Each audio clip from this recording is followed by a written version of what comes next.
Hello and welcome to this webinar for the Journal of International Medical Research. The webinar is called How to Get Your Manuscript Published, and my name is Gordon Mallarkey. I'm one of the editors of JIMR. So about the journal, we're a peer-reviewed open access journal. We publish original research, systematic and narrative reviews, meta-analyses, pilot studies and case reports. Every manuscript is peer-reviewed by at least 2 peer reviewers. All accepted manuscripts receive a full technical edit, and our published papers are highly regarded by the international medical community and are cited. Here's some information about the journal. Our impact factor is 1.287. We're also on these databases, and the editors are Matthew Thorne and myself, and we're based at SAGE Publishing in London, UK. And this is our website. So if you need any further information about the journal, please visit the website and you'll find it there. First, we'll look at some common mistakes made by authors. One of the most common ones is that the cover letter isn't clear. You need to state clearly what your manuscript is about. What are your key results? What is your conclusion? How does your manuscript add to our knowledge? And the reason for that is that we really want to know why we should publish your paper. So if you've got a clear cover letter, it lets us, the editors, know what it's about and make decisions about getting it into peer review. The second point is that the manuscript may be disorganized with many essential details missing from it. One thing to remember is to try and follow our guidelines, and I'll come to that over the next few slides. One set of guidelines is published by the Equator Network. I'll show you those. And we've also got our own guidelines. Have you mentioned previous studies in your introduction? Is your methodology complete? Have you got enough details in there that it could be reproduced by other researchers? That's very important. It's also important to include ethics and patient consent statements. Are the results concise and easy to understand? Have you chosen the correct statistics? And in the discussion, try and compare your results with other studies. How about your conclusion? Is that overstated? Are you claiming more than your results show? And if you want to look at any examples of published papers, you can go to our website or go to PubMed Central, and they have all of the articles there for free. So here's the websites I mentioned. The Equator Network has reporting guidelines for main study types, from randomized trials, observational studies, through to case reports and systematic reviews. This is our own website, and you can see there's a page here called Submit Paper with manuscript submission guidelines. And this is the PubMed Central page, where you can search for a journal, in this case, Journal of International Medical Research. And there are the volumes for the last 4 or 5 years, and all of the articles are free to access. Let's continue with the mistakes made by authors. Sometimes the manuscript is very difficult for us to understand. It's not legible. So it may be written in very bad English. We can't understand it, and then the peer reviewers can't understand it. So that makes it very difficult to get a paper through peer review and accepted. And usually that means we ask for a major revision, and if it's really bad, I'm afraid we have to reject it. So what are we looking for? Let's recap the last 3 slides. So we need a clear cover letter, an organized manuscript, a legible manuscript, and then we also look at duplicate publication. So, is your manuscript published or in peer review with another publisher? Is it going to be submitted to another journal at the same time as us? Now that's called duplicate publication, and we don't like that. If we find out, we'll either have to reject it or retract it.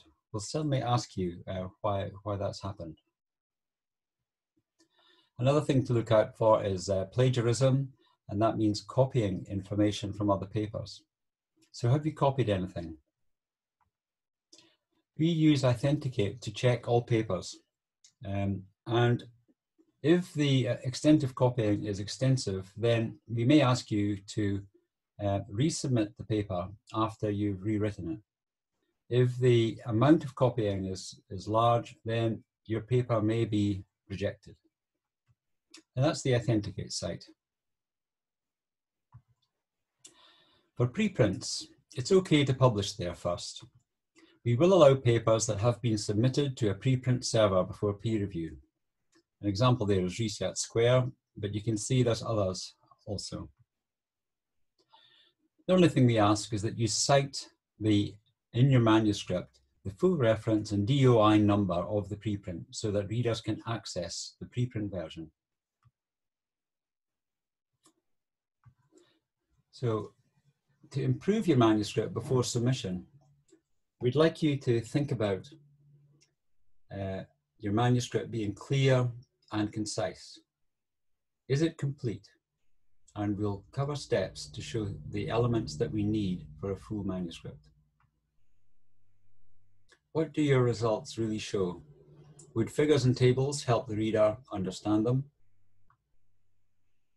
How do your results compare with what is already published? Is there anything new about your results? If there is, please state them in your manuscript. And what are the limitations of your study? It's very important for readers to know that information. And what can be concluded from your results? Now we're going to look at the peer review process. And it's important that your manuscript should be clear enough to be read by us, the editors, and the peer reviewers. What do we do? Well, we read your cover letter and your manuscript. We research your topic and invite fellow researchers to act as peer reviewers. So that involves searches on websites such as PubMed, Web of Science, Scopus, and Google Scholar. And what we're looking for are suitable persons that can act as peer reviewers for your particular area of research. And for any manuscript, we need to get 2 persons to agree to peer review your manuscript. That may involve us sending anything from 10 to 40 invites to achieve this. So you can see it's quite intensive for us to get 2 peer reviewers on board, and anything you can do to make your initial submission clear and concise will help us get it through the process. We invite people nationally and internationally to peer review your manuscript. And then once we get their comments, it's up to the editors to make a decision on your manuscript. And that could be to reject the manuscript, ask for minor revision, or ask for major revision. The author is then asked to revise the paper, and we'll repeat this process with every revision until your manuscript is acceptable to the peer reviewers and to us. And that's how you get a paper accepted. So we're going to look at the process visually. So here's the steps. The author, that's you. You submit the manuscript to us. We check it for plagiarism and missing elements, as I mentioned before. Are there problems? If there's anything missing, if there's anything that needs correction, then we'll send that back to the author and ask them to resubmit it for consideration. If the problems are major, then we may have to reject that paper. However, if the manuscript is okay, there's no problems, then we'll search the topic on PubMed, Web of Science, and others, look for possible peer reviewers, and then we'll invite them. So what we're looking for is 2 peer reviewers to agree to look at your paper and send us comments. And that isn't successful every time. So if we don't get any responses, we'll repeat this step until we get 2 peer reviewers. So hopefully we'll get yes from a few people that we invite, and that gives us 1 peer reviewer 1, and then peer reviewer 2. And we give them up to 2 weeks to send their responses to us, a set of comments. Once we get those, we look at the comments and we make a decision. Do we revise, ask for it to be revised, or do we reject the manuscript? If the decision is reject, then that's the end of the road. That's where the manuscript would be rejected and sent back to the author. Hopefully that won't happen with your manuscript, and we'll ask for a revision. So maybe a few weeks later, the author will submit that revision, taking into account the comments from the peer reviewers and the editor. We will check it, and we'll send that revision to the peer reviewers. The peer reviewers will send comments to the editor, and we'll look at those comments and make a decision. So at this stage, can we revise or accept it? Now, if the amendments aren't approved by the peer reviewers and by us, then we will ask for another revision, and that cycle will go round until we get an acceptable version that we can accept. Once the manuscript's accepted, we then do our technical edit. It goes into production, and you finally get your manuscript published. So there's one cycle that can occur where we ask you to resubmit a manuscript until it's correct.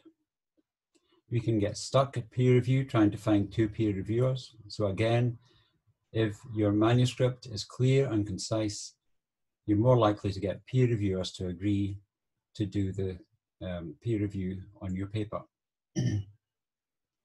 And then another cycle here is when you submit a revision. If you don't fully answer all of the questions from the peer reviewers, then it'll go for revision again and again.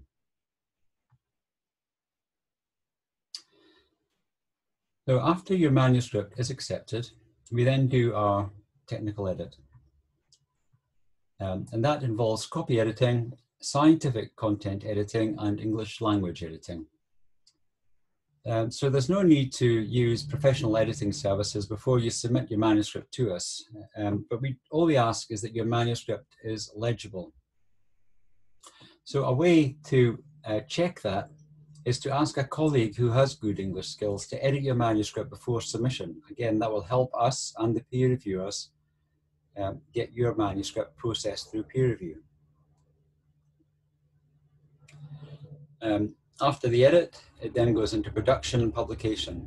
And our technical editors will send you the manuscript for checking before we prepare proofs. And then you'll receive proofs to check and approve before publication.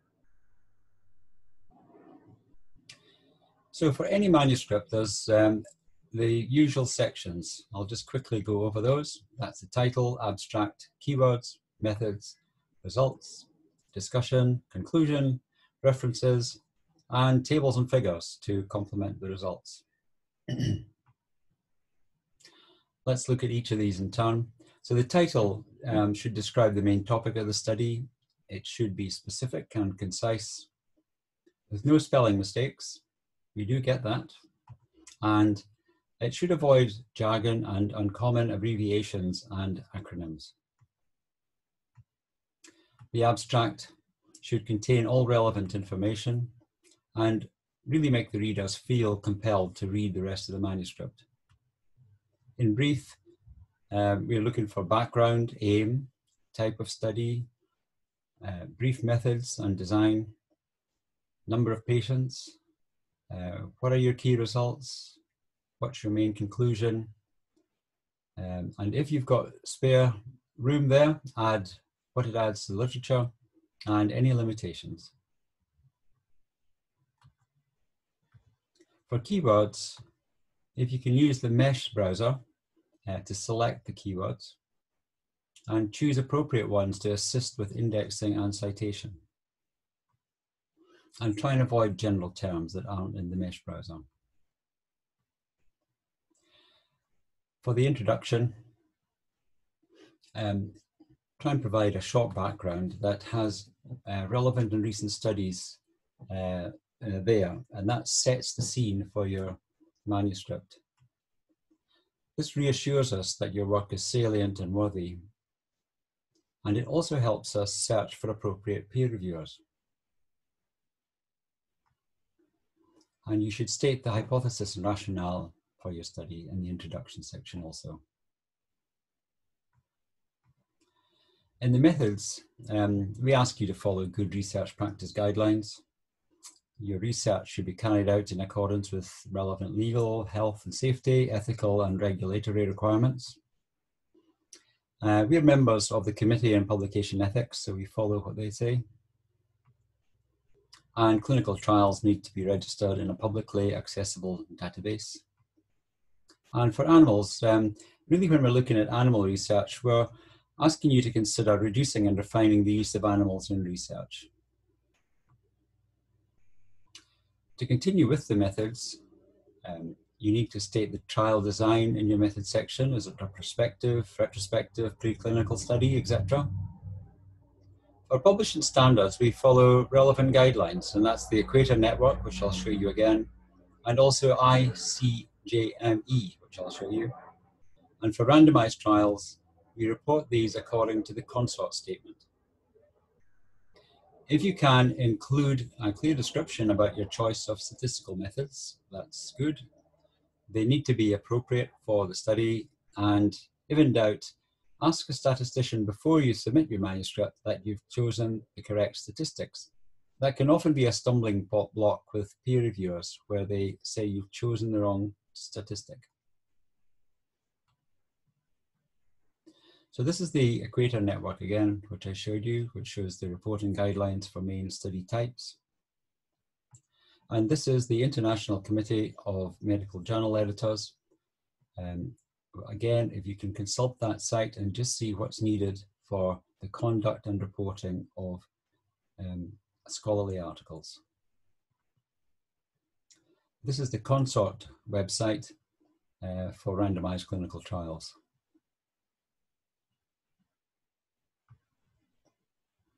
In the results section, be concise and present your statistics clearly. And you can supplement that with tables and figures to show the key details and results.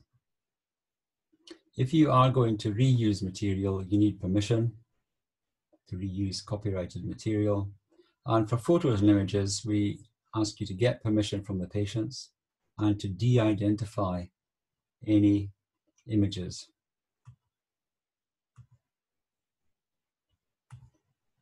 In the discussions section, you should compare your results with other studies. Are they similar or different? And why would that be? What are the limitations of your study? Is it a small sample size? Is it a retrospective study? Is it single-centered? Is it uncontrolled? And various things that may limit your findings. And include an abbreviated form of the limitations in your abstract as well. In the conclusion, try and summarize your result and make some conclusions. Do not overstate your conclusions. For example, a retrospective study can only suggest and not definitely show something. Again, that's something that's picked up by the peer reviewers often. Try and tell us what's novel about your study and what does it add to the literature.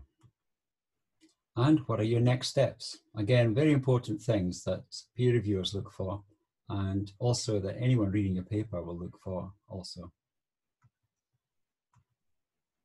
For the reference section, this repeats what I said earlier about the introduction. Make sure you cite the most relevant and up-to-date papers.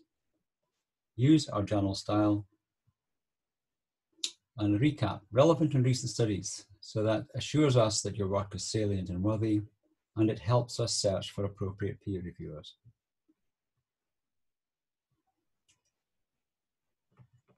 For article types, what are we expecting you to include in your manuscript to ensure it's good quality? And what I'm going to do now is run through the various article types and show you what we look for in each manuscript.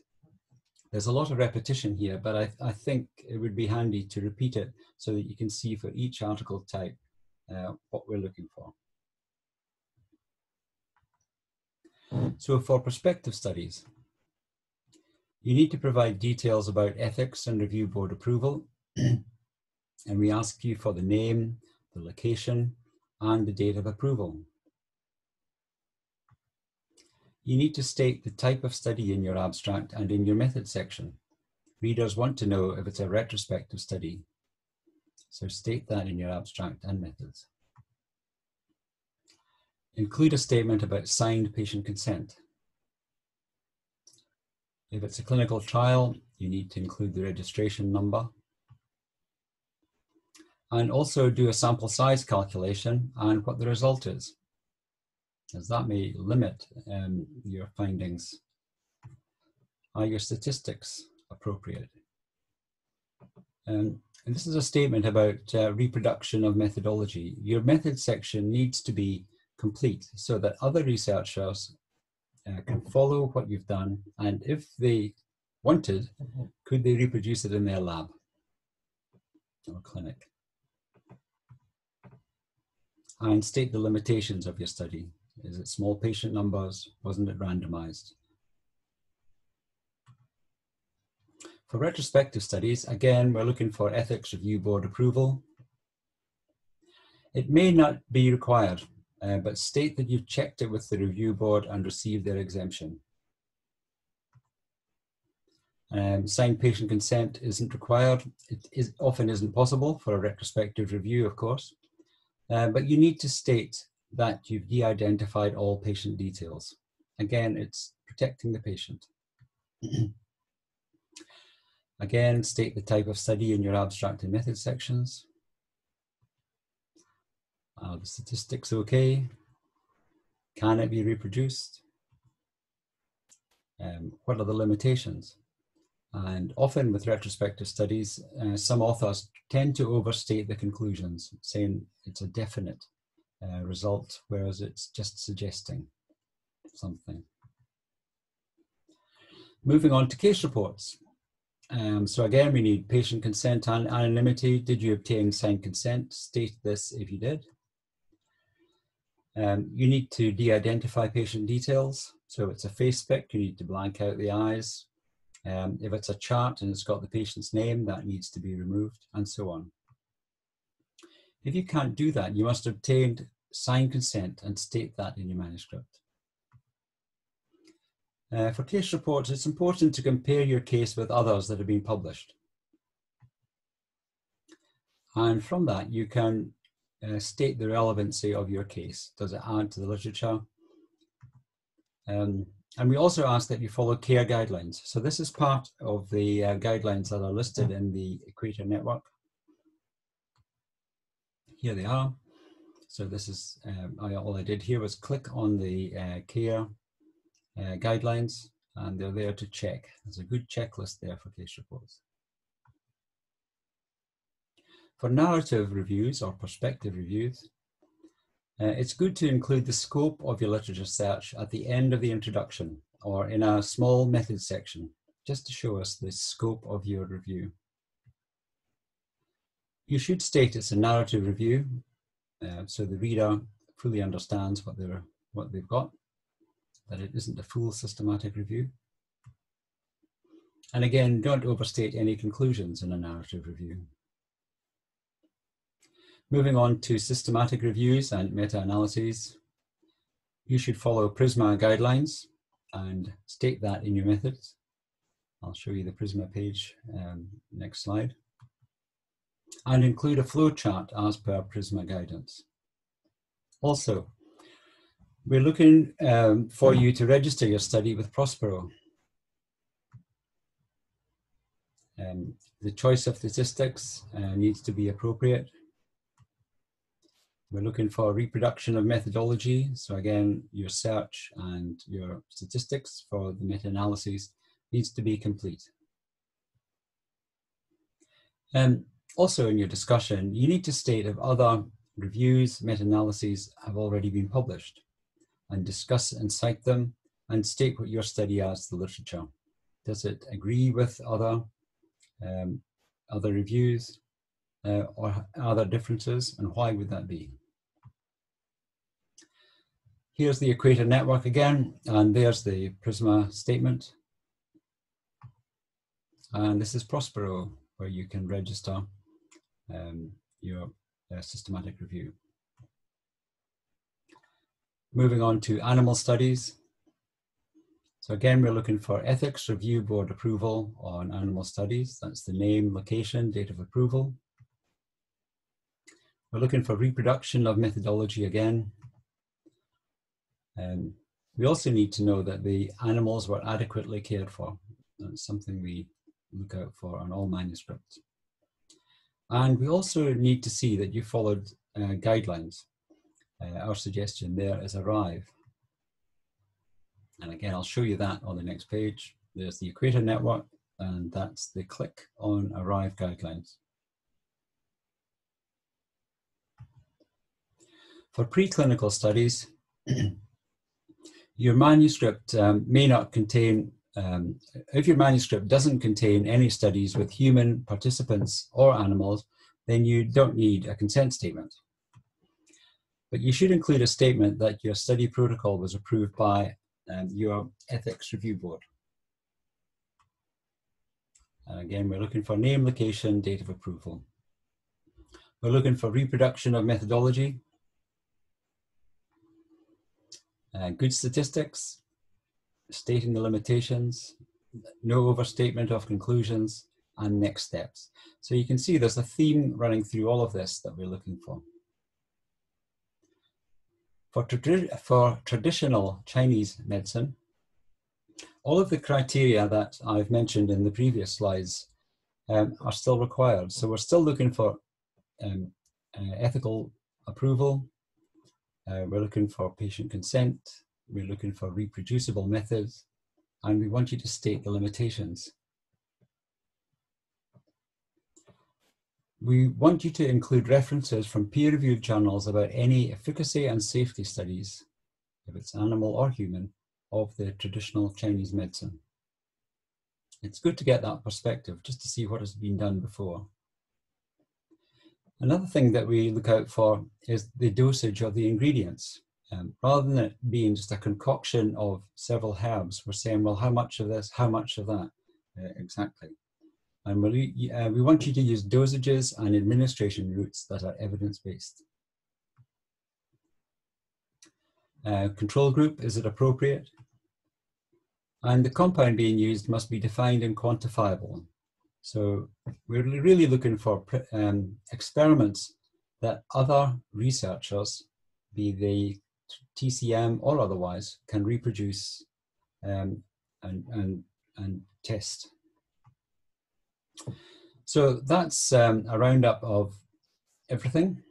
If you want to find out more, you can go to the journal's website and find all of the information about the journal there.